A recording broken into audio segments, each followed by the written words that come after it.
Okay, we Drama TV 27 Live here with Jam Master Jay's brother, Marvin Thompson.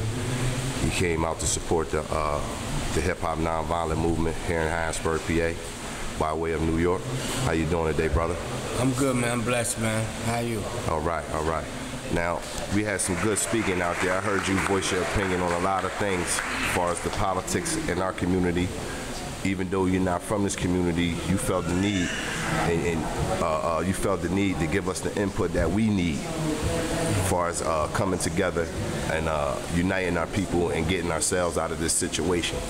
So first I want to start by asking you, how'd you feel about the festivities today and the things that were spoken about?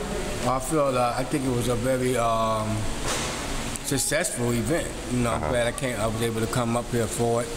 And you know, with God gracious and God, you know, God willing, God always first in my life. So if I talk about God, it's because that's where I'm at in my life. And you know, we pray and we, you know, hopefully God changes things. So, you know, like, you know, it bothers me to hear that there's certain officers in office for 30-something years. Right. He owns the city. That's right. And you're his puppets. Then the legalization of you carrying guns, that bothers me. I mean, even though in the Constitution we have the right to bear arms, but if I'm gonna have license to have a gun, I'm making sure that license for me to protect my family. Or my business, nothing else. Not just to be walking down the street carrying a gun. That's right. I got a gun. I don't have a license to carry. That didn't make sense. I mean, I met a construction guy doing construction work in a building with a 4.4 on his hip. I ain't understanding that. I mean, he's shooting rats.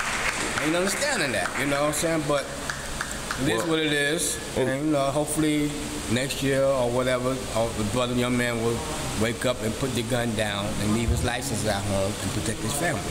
Okay. Now, speaking on such terms, your brother was murdered, and we heard of an investigation in the beginning, and you know, then it kind of died off of social media and things like that. Right. So, how is that investigation going? Well, it's like what, 02. This is what, 15? It's a cold case. Let's call it like it is. It's a cold case. So they ain't really looking into it like they say they are or they was back then.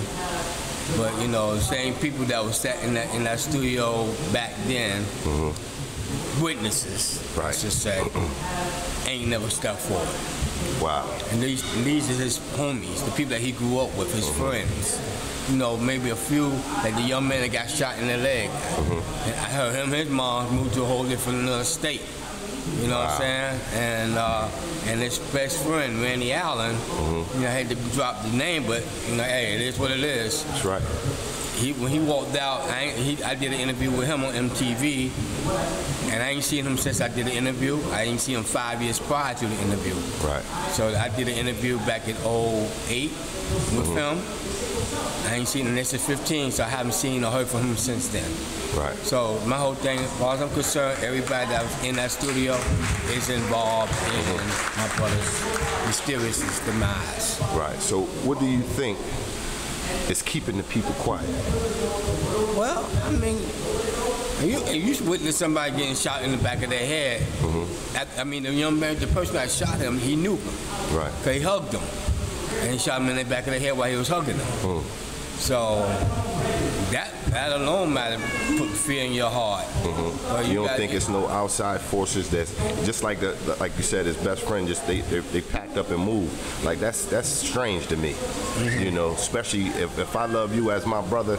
I mean, you don't want to be considered a snitch. If you ain't gonna give them street justice, you're gonna have to do something to help the family and bring ease to that painful that the family's experiencing. Yeah. I mean, during that whole time the investigation was going on, the feds told us that we had to sell our house because the person that had something to do with it was in and out of our house.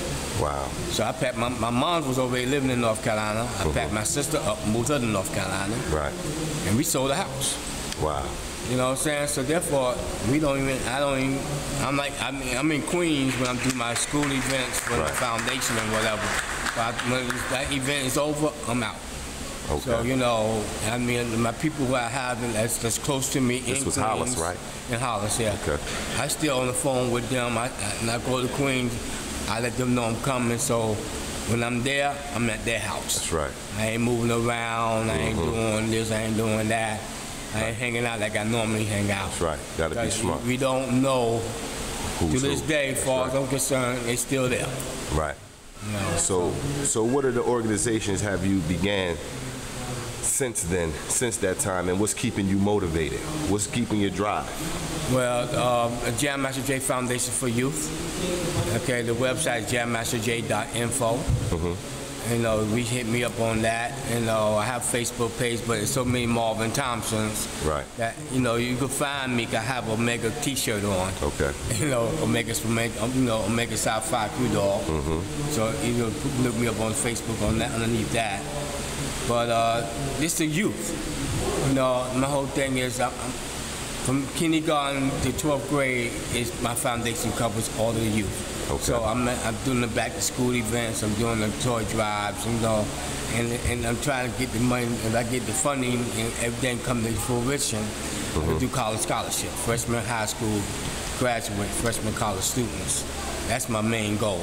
Okay. And that's around the world, from the United States, from New York to California, across the whole United States, all the kids. I commend you brothers up there in New York, man. I see a lot of movement, a lot of action taking place there.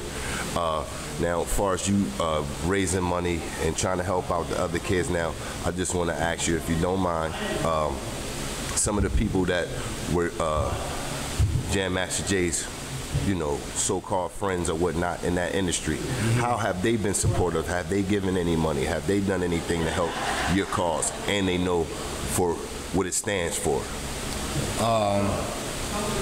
Personally, I hate this. No, they haven't done nothing. Keep it real. Yes, Keep it 100. That's right. You know, what they did was they started another foundation called Jam Master J Foundation. But they control for it. music. But they control it. Which they control. Right. Along with my sister-in-law, Jay's wife. Okay. Which I haven't seen her. Right. Or even haven't, you know, like I had called her, reached out to her, said, look, we got two foundations. Because when I first did my foundation, they haven't done a foundation. So once I got my tax ID and all the numbers, now they want to move. They did one, and when I showed you Russell, first thing he said was, damn, there's two. So I didn't pick up on it at that time. Right. But as time went on, I come to find out I had somebody that was supposed to be in my part of my foundation that was dragging their ass. Right. To keep me from getting my foundation going. So my foundation was my mom's and myself. Okay. They call my mom still here, and we still moving. All right, man. I want to thank you for your time, Marvin, man, and your story. Peace, baby. Yes, sir. Thank you for D.R.A.M.A TV 27, man. Make sure you subscribe. You got any comments, leave them below. Peace and love. Hotep.